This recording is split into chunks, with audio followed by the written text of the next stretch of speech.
خواتین اور صاحب، پروگرام رائٹ اینگل کے ساتھ میں ہوں علی ممتاز۔ ناظرین، تمام اہل وطن کو 77واں یوم آزادی مبارک ہو۔ یقیناً یہ ہمارے لیے ایک خوشی کا موقع ہے، ہم سب اس خوشی کے موقع کو سیلیبریٹ کر رہے ہیں۔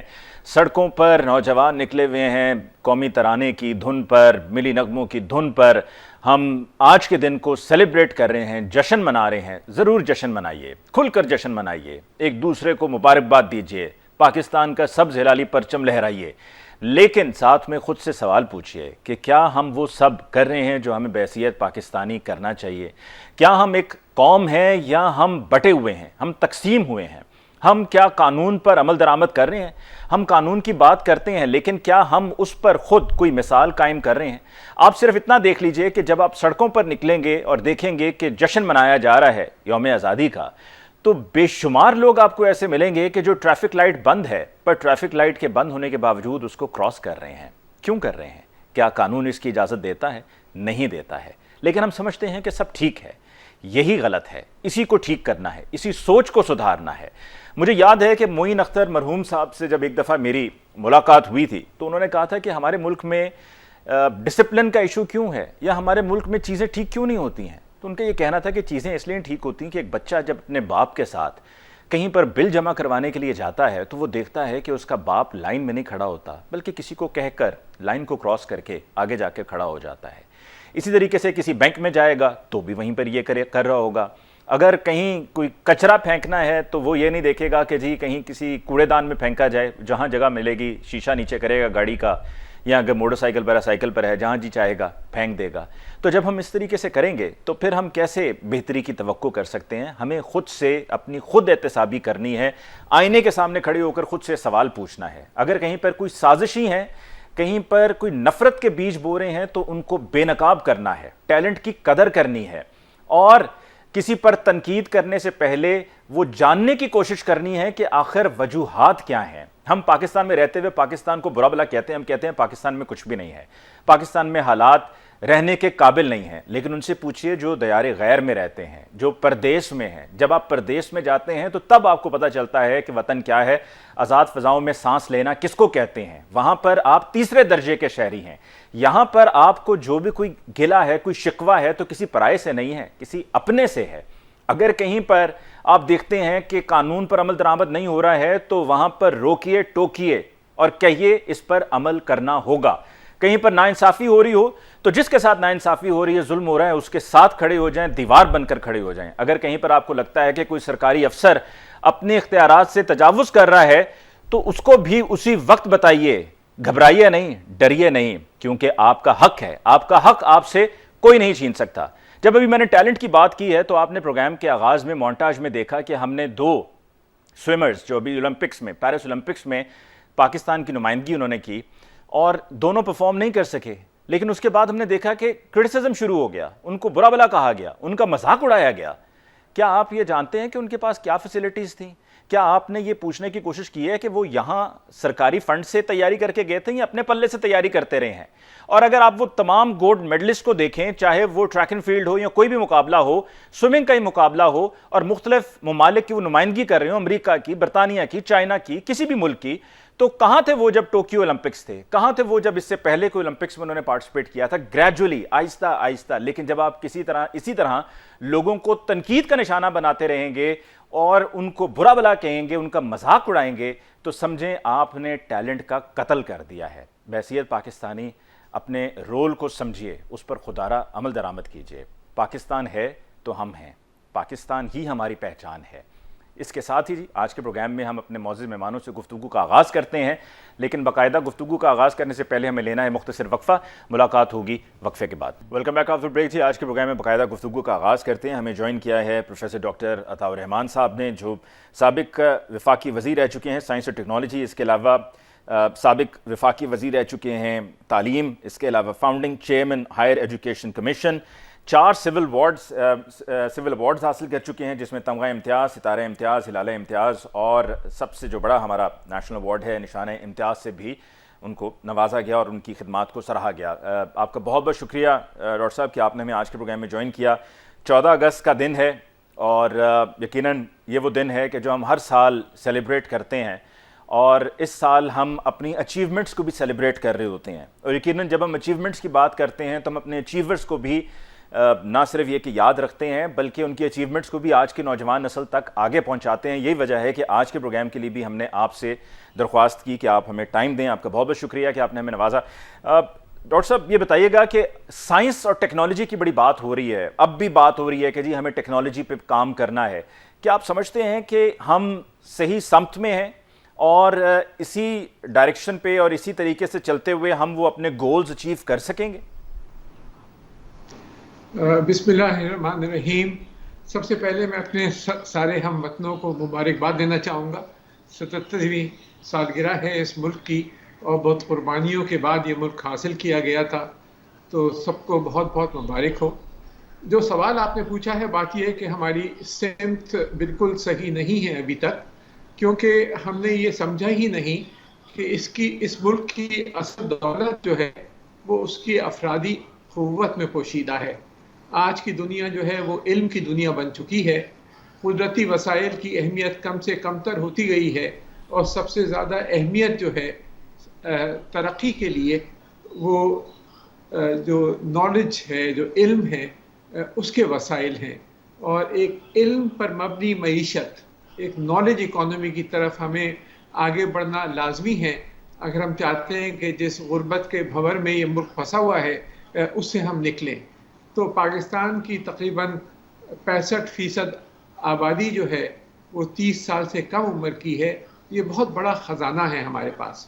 ہمیں اس خزانے سے فائدہ اٹھانے کے لیے تعلیم، سائنس، ٹیکنالوجی اور جدت طرازی، انوویشن، ان کے اوپر زور دینا ہوگا. اور یہ صرف لپ سروس سے کام نہیں چلے گا کہ ہم نے الفاظی طور پہ ہم تقاریر میں کہہ دیتے ہیں کہ ہاں بہت اہمیت ہے اس کی. اس کے لیے ہمیں دیکھنا ہوگا کہ اطراف میں کہ دنیا میں کیا ہو رہا ہے اور ہم کہاں کھڑے ہیں. اگر آپ چھوٹا سا ملک دیکھیں، سنگاپور، آبادی کراچی سے 1/4، کوئی 55 لاکھ کی آبادی. پچھلے سال کی ایکسپورٹس جو سنگاپور کی تھیں 390 ارب ڈالر. پاکستان کی ایکسپورٹس کوئی 35 ارب ڈالر، اور سنگاپور جو 50 گنا کم ہے آبادی میں پاکستان سے، اس کی ایکسپورٹس 390 ارب ڈالر. کیا وجہ؟ لیڈرشپ، لی کوان یو، اور پھر یہ تہیہ کہ ہم اپنا سارا زور جو ہے وہ اعلیٰ سے اعلیٰ تعلیم کی طرف، جس میں اسکول، کالج، یونیورسٹی، اور پھر اس کے جو لنکیجز ہیں صنعت کے ساتھ اور زراعت کے ساتھ. کیونکہ جو اگر ایک سینٹنس میں میرے سے کہا جائے کہ ایک فقرے میں آپ کہیں کہ پاکستان کی جو نیشنل پالیسیز ہیں ان کی سمت کیا ہونی چاہیے، تو میں کہوں گا کہ ان چیزوں کو استعمال کرتے ہوئے تعلیم، سائنس اور ٹیکنالوجی اور جدت طرازی، آپ میں یہ قابلیت پیدا ہونی چاہیے کہ آپ ہائی ٹیکنالوجی گڈس جو ہیں ان کو یہاں پہ ان کی صنعتیں لگائیں اور ان کو ایکسپورٹ کر سکیں. کیونکہ سارا اس جو پیسہ ہے وہ ہائی ٹیکنالوجی گڈس کے اندر ہے. اور یہی وجہ ہے کہ چھوٹے ممالک جیسے سنگاپور ہے یا کوریا ہے یا ویتنام ہے، یہ اتنی تیزی سے ترقی کر رہے ہیں. ٹھیک. ڈاکٹر صاحب یہ بتائیے گا کہ اگر ہم آج کے دور کی بات کریں تو مشروم گروتھ ہم نے دیکھی ہے تعلیمی اداروں میں، تو کیا ہم یہ سمجھیں، کیا ہم یہ کہہ سکتے ہیں کہ ہم آج اب سے کوئی 30 سال پہلے دیکھا جائے اور آج دیکھا جائے تو آج ہم زیادہ تعلیم یافتہ ہیں؟ بالکل تعلیم یافتہ نہیں ہے، کیونکہ آپ اگر جامعات کی طرف نظر ڈالیں تو جب میں پہلا چیئرمین تھا HEC کا، تو اس وقت بھی بہت ساری یونیورسٹیز بن گئی تھیں جہاں کوئی معیار نہیں تھا. تو ہم نے بہت سارے کیمپسز بند کروائے، کیونکہ اس طرح کی تعلیم دینے سے صرف ہم اپنے آپ کو دھوکہ دے رہے ہیں. لیکن اس کے باوجود نئی جامعات کا قیام ہوتا رہا، حالانکہ وہاں نہ فیکلٹی تھی، نہ ایکوپمنٹ تھی، نہ کوئی وسائل تھے. اور آج آپ دیکھیں کہ اگر آپ پچھلے 6 سال سے پاکستان کی ساری جامعات کا جو پبلک سیکٹر جامعات ہیں ان کا بجٹ کوئی 65 ارب روپے کے اوپر منجمد کر دیا گیا ہے، جبکہ ڈالر کا ریٹ جو ہے وہ 100 روپے سے بڑھ کے 280 روپے تک پہنچ گیا. اور اسی طرح جو باقی جو تنخواہیں وغیرہ، تو یونیورسٹیز کی 6 سال پہلے کے مقابلے میں ہمارے جو بجٹس ہیں وہ 1/3 رہ گئے ہیں.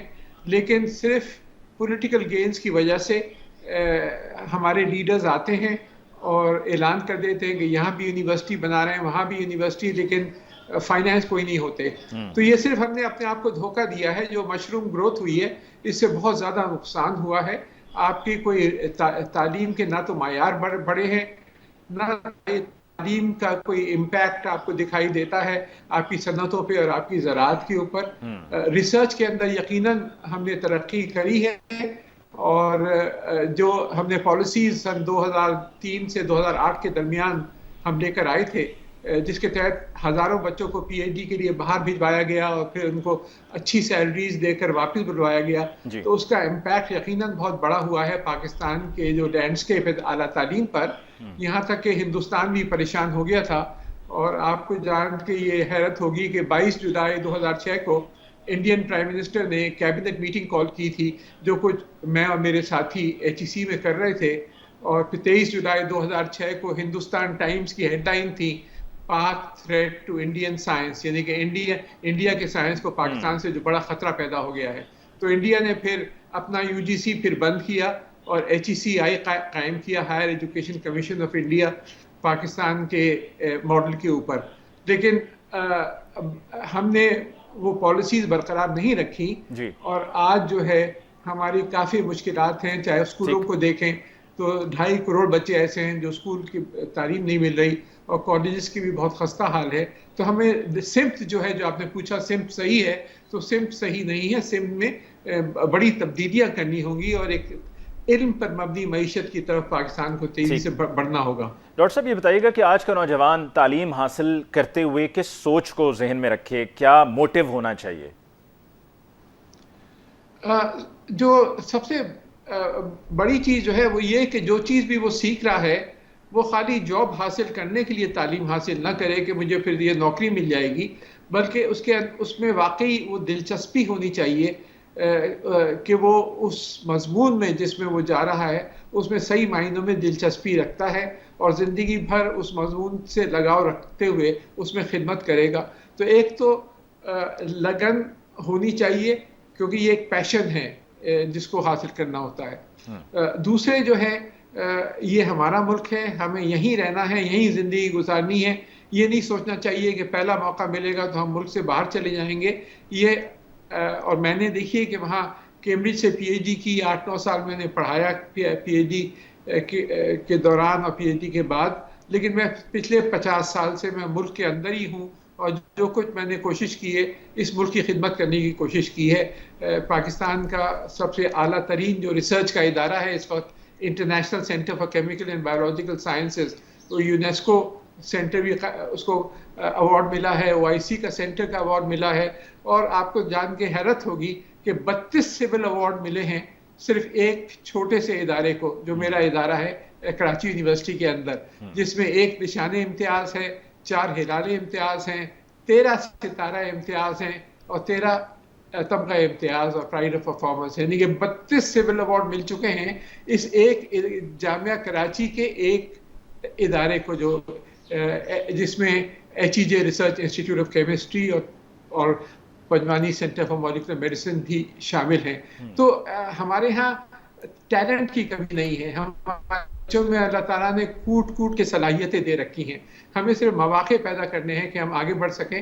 تو جیسے میں نے کہا کہ یہ لائف لانگ پیشن ہوتا ہے یہ، اور پھر اگر آپ بہترین کام کریں گے تو خود بخود آپ کو اچھے مواقع بھی ملیں گے اور پھر آپ کو سیٹسفیکشن بھی ہوگی. اور میں یہ کہہ سکتا ہوں کہ اپنے ملک کی روکھی سوکھی جو ہے وہ ہزاروں گنا بہتر ہے باہر کے ملک کے جو سبز باغ آپ دیکھتے ہیں. ہم سب کو یہی رہنا ہے، اسی ملک کے لیے کوشش کرنی ہے، اور انشاءاللہ جو بھی مشکلات اس ملک میں آتی ہیں ان سب کو مل کے ہمیں حل کرنا ہے. ٹھیک، آپ کے ابھی آخری 2 جملوں میں آپ نے ایک پیغام بھی دیا ہے نوجوانوں کے لیے کہ اپنے ملک میں ہی جو روکھی سوکھی ملتی ہے اسی پر ہم نے گزارا کرنا ہے. اس کے علاوہ آپ جو آج کے دور میں ہم نوجوانوں میں مایوسی دیکھتے ہیں حالات کو دیکھتے ہوئے، اور حالات میں معیشت کے بھی حالات شامل ہیں یا ملازمتیں نہ ملنے کا معاملہ شامل ہے، ان کو کیا پیغام دیں گے ڈاکٹر صاحب؟ میں یہ کہوں گا کہ جو مواقع آج آپ کو ہیں، جب میں تعلیم حاصل کر رہا تھا مجھے وہ مواقع نہیں تھے. آج آپ یہاں پہ بیٹھ کر، پاکستان میں بیٹھ کر مفت پہ جو میسو اوپن آن لائن کورسز ہوتے ہیں